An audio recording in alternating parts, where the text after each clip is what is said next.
Hello mga boss, this is Boss Rod. Since ang dami nagtatanong sa inyo ano ba yung mga VS Code extension or plugins na ginagamit ko, in this video, pag-uusapan natin kung ano-ano ba yun at para saan ba sila. So, ano pang hinihintay natin? Let's get started. So, ngayon, nag-open lang ako ng repository na React. Ito yung template ko for React, no?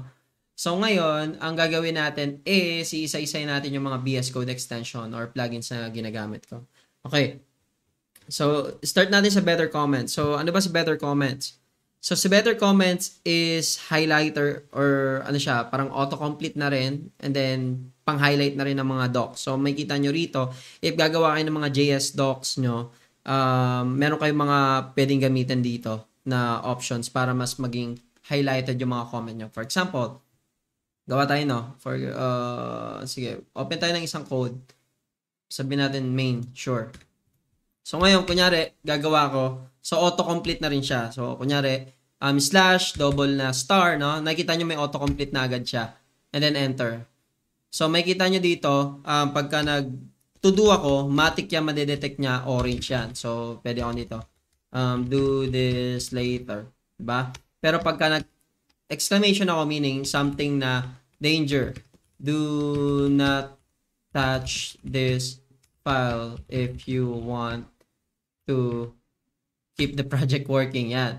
So, pwede ka pa rin magtanong, di ba? For example, question, do you have any questions? So, parang ganyan. So, nakita nyo yung idea niya. Meron kang mga auto highlight sa mga comments mo. And then, pagka nag-at ka, ito naman yung mga ginagamit na keywords pagka magbe-build ka ng JS docs. So, it's a good thing to have. Alright, so that's one. BioMe, pagka gumagamit kayo yung BioMe. So, si BioMe, ano naman to? Combination of prettier, ESLint. So, kung kung nagba-BioMe kayo, kailangan nyo yan. And change case, ito, goods din to when it comes to refactor. No? Pagka nagre-refactor kayo. For example, ito, ang dalawang strict mode, no? Control D ko, Control D, and then Control-Shift-P, di ba, sa mga Windows, or Command-Shift-P sa mga Mac naman. Yan. Nailalabas yan, or kung pagka Command-P lang yung ginawa nyo, ganyan lalabas. Tapos lagay lang kayo ng greater than. No? Ngayon, sabihin nyo lang change case. Okay. So, pwede nyo na ngayon i-transform yung sinelect nyo. So, gusto ko sabihin ko, lower first. Yan. So, makikita mo, maglo-lower first na siya. Pero sabihin natin, ay, hindi pala. Sabihin natin, change case. Sige, gawin mo siyang constant. Yan. Gagawin niya. Okay? So, gawin natin siyang change case. Gawin natin siyang kebab. No? Yan. I-rename niya. So, napaka-useful niya when it comes to refactorization. Okay? So, next. Code spell checker. So, ito naman, kinagandahan nito is chine-check niya yung mga chine-check niya yung mga pangalan ng variable mo kung tama ba. For example, gagawa tayo dito ng cons data equals, sabihin natin, mamaliin natin yung spelling sabihin natin, ano yung muna natin? Itama muna natin, Philippines, di ba? Pero pagka nagkamali, for example, isang P lang yan, tapos double L. May kita nyo dito, magkakaroon siya ng color blue na highlight. Kasi nga, hindi unknown word siya. So, meaning, mas magandang indicator siya sa atin na, uy, parang may typo ko rito So, 'di ba? So, pagka nagko-code ka pa lang, malalaman mo na may typo ka or may potential typo ka or wrong spelling sa ginagawa mo sa name ng function, sa name ng variable, sa name ng models, 'di ba? Ng mga copy and so on and so on. So, good thing to. And pwede nyo rin siyang i-add sa mga CI pipeline nyo na tipong pagka iraran nyo yung code nyo, no, or yung mga lint nyo, pwede nyo isama, i-check yung mga spelling kung tama. Okay? That's a good thing to have as well. So, complete ng JS doc. Ito naman yung, ito pala yung kanina, na pagka ka lang, etong isa is, highlighter siya. Okay? Ito naman yung nag-auto-complete yung kanina. So, parang pagka nag-double ka, auto-complete na yan. So, yan. Siya yung nag-auto-complete. So, ano yan? Combination. Complete JS doc tags and then better comments. So, good silang combination. So, next natin is Docker. So, si Docker naman is, ito naman yung parang, if ever na ayaw nyong umalis sa VS Code nyo, no, pwede nyong i-browse yung mga files nyo dun sa container nyo. So, it's good thing din na magkaroon siya, no, pagka mga VS Code user kayo, makikita nyo yan dito sa side na to. Pero kasi I'm using cursor, kaya dito ko siya makikita. And, syempre, yung cursor at VS Code, same lang siya. Yung cursor kasi mas AI powered lang siya. So, ngayon, Docker, pagka-click ko yan, so kung meron kayong mga file, no, sa container nyo, makikita nyo dito, mga image nyo, yan. Tapos, pwede kayo makapag-browse dito ng mga files pagka nirun nyo yung Docker file. For example, ito, i-run ko yung Docker ko. So, Docker compose app. Kasi may Docker to. Yan, makikita nyo dito. Meron akong Docker file. Yan, Docker file. And then, Docker compose. So, pagka chinek ko yung Docker, I should be able to see the files na mga ma-generate. So, makikita natin yan dito. USR, share, kasi alam ko nandiyan yan, Kadi. Yan. So, makikita nyo dito. Pwede kong i-view yung file, which is itong SVG, and yung index as well, and then kung ano-ano yung mga assets pa niyan. So, nandiyan na yung nandiyan yung mga files, so pwede nyo siyang i-visit or pwede nyo siyang i-check kung tama ba yung mga napasa nyo and so on. Alright? So, yun yung sa Docker. So, next natin is ESLint. Sa ESLint naman, if familiar kayo with ESLint, ito yung mga parang may mga kayo coding standard na nilalagay na linting, no? So, kailangan nyo itong ESLint. For Expo, kung gumagamit kayo ng Expo, sure. Git graph. Yung Git graph naman is ginagamit naman siya for checking out kung gusto mo makita yung history, no? For example, gusto ko makita yung history. So, yung Git graph, pagka in-install niya, magkakaroon kayo na to sa baba, no? Pagka kinilik niyo yan, makikita niyo yung history ng Git nyo. So, ilan yung nag-commit, saan nag-merge, di ba? Yan, makikita niyo yung mga history kung sino nag-push and so on. And then, pagka kinilik niyo, ano yung mga na-change na file, yan, mabibisit nyo yan dito, no? So, yung kinagandahan ng Git graph, no? Makikita nyo yung mga changes, sino yung mga nagbago and so on. So, kung ayaw nyo pumunta sa browser nyo, kung gusto nyo tuloy-tuloy nasa VS Code lang kayo or nasa code editor lang. So, good yung Git graph. Okay? So, next is GitLens. So, GitLens naman, ito naman yung pagka nasa code ka. Kunyari, for example, punta tayong, sige, sure, gitignore. Yan, makikita nyo to, itong part na to. So, pagka nag-hover lang kayo sa mga lines, makikita nyo kung sino yung nag-commit na last. Okay? Ano yung kinomit niya, ano yung message, ano yung change niya. Yan, ano yung mga last data niyan. So, makikita niyan, for example, saan ba tayo pwedeng, gusto ko yung merong something na i-change. Okay, tignan natin to. Wala. Okay. Anyway, so, ganun lang yung idea ni GitLens naman. Okay, pagka-go naman, syempre kailangan nyo to kung mag-go kayo. And then HTML, ito naman yung mga intelligence nyo naman sa HTML. So, kung sa mga nag-start, mga beginners, no, this is a good thing to have, no? Ang ginagawa lang naman nito is, meron kang intelligence sa CSS mo. So, mga class, sa mga attributes, at kung saan-saan pa. So, maganda siyang gamitin. So, live preview naman, ito naman is, kung napapanood yung mga tutorial ko sa HTML and CSS, gumagamit ako ng live server or live preview. So, kinagandahan niya kasi, hindi nyo na kailangan tumalon. I mean, may auto-refresh siya. Okay? Kasi 'di ba sila React, sila lang yung mga may auto-refresh. Pero dito, pag kahit HTML lang, magkakaroon ka na rin ng auto-refresh. Ang kailangan nyo lang gawin is right-click and then show preview or i-click nyo yung file. Pagka kiniklik nyo kasi yung file, magkakaroon niya ng icon dito na show preview. Pagka yung icon nyo or yung file extension nyo is meron kayong dinownload na extension na may pang preview, magkakaroon niya ng gantong logo. Pagka kinilik niya, makikita nyo na dito, mag-o-open niya, preview. No? So, walang nagpapakita kasi wala naman data. So, for example, gusto ko mag-add dito ng P, no? Hello, Boss Rod. Ayan, nakikita nyo, di ba? Automatic, agad-agad, makikita nyo na agad yung changes nyo sa HTML nyo nang hindi kayo nagre-refresh. That's the live preview. Okay? So, ngayon, ano naman tong live server? Live server is different naman. For example, parang React, 'di ba? Pero HTML, CSS lang yung gamit nyo. Wala kayong framework na gamit. Maganda siyang gamitin yung live server. So, i-right click nyo lang, open with live server, or pagka kinilik nyo yung HTML nyo, meron yung go live dito sa baba. Pagka gino live nyo yan, mag-open yan ng browser, which is, eto na, nag-open na sa akin, 'di ba?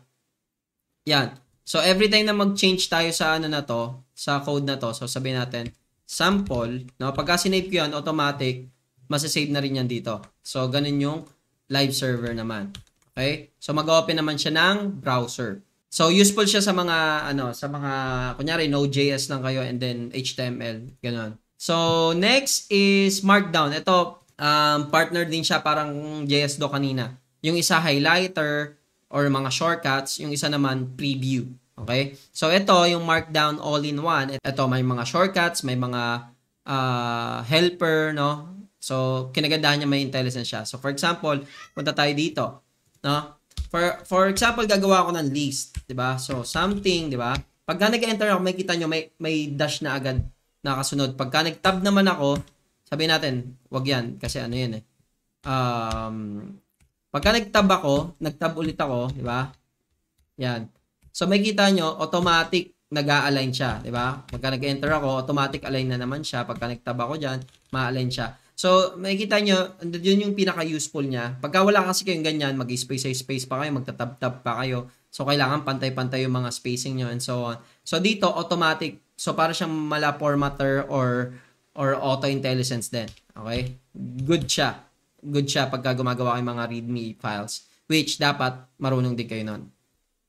Okay. So, what else? Ito naman is preview, no? Gaya ng sabi ko kanina, combination siya.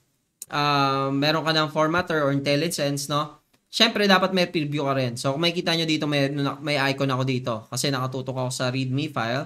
No? Pwede ako mag-right click kung may show preview rito. I think wala. No? Pero, normally kasi pagka may mga preview kayong extension na ginagamit for specific extension, magpapakita yan dito sa taas. Pagka kinilik nyo yan, makikita nyo, may preview na ako kung ano yung mga itsura niya. And then, syempre, pagka nag-change din kayo, automatic din may papakita dyan yung changes. Okay? So, yan yung preview na Markdown. Okay? Markdown Preview Enhance. Okay, material icon. So, dito naman, pagka wala kayong ganito, makikita nyo parang, di ba, mga greater than lang yung ano nyo, yung icon nyo. Okay? So, walang icon yan, text lang. Pero kung gusto nyo magkaroon ng magagandang icon yan, download nyo lang to material icon theme. So, yun lang yun. Next is Nginx. So, combination din to. So, yung isa, formatter, which ito yung mga, ito yung parang ipa-format niya yung, ano mo, yung Nginx mo. And then, ito namang isa is, ito naman yung mayroong IntelliSense and highlighter. So, kasi pagka wala kang ganyan, for example, dito may Nginx ako, di ba? Pagka wala kang ganyang extension, wala tong mga kulay. Okay? Wala kang pang distinguish na, okay, ano pala siya, something na preserved word pala siya. Mga ganun. Okay? So, next is, yon sa mga nagtatanong na ng theme, no? Ang ginagamit kong theme is OneDark Pro. Okay? I believe I'm just using the default kasi gusto ko yung pagka-black niya na hindi siya dark na dark. Ito, default theme. Ayan yung gamit ko, default theme lang, which ang pangalan niya is OneDark lang. Yeah, ito lang, OneDark Pro lang.